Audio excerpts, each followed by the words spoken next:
ما در دو جهان غیر خدا یار نداریم.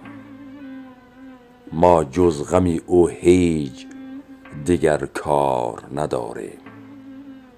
مسکین و فقیریم به کاشانه دنیا، بر نیک و بدی هیچ کسی کار نداریم.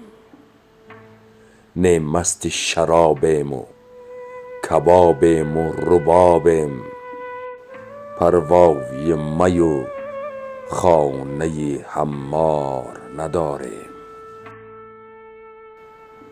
گر یاری وفادار نداریم عجب نیست، ما یار بجز حضرت جبار نداریم. ما مستی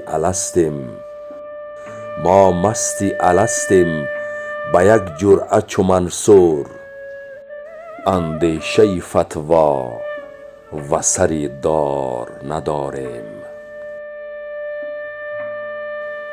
ما شاخ درختیم پر از میوه توحید، هر رهگذر سنگ زند عار نداریم.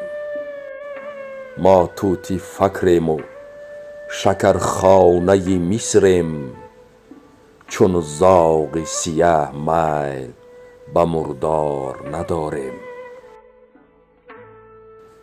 در باب دل خسته شمس الحق تبریز، ما خود بجز این شیوه و گفتار نداریم.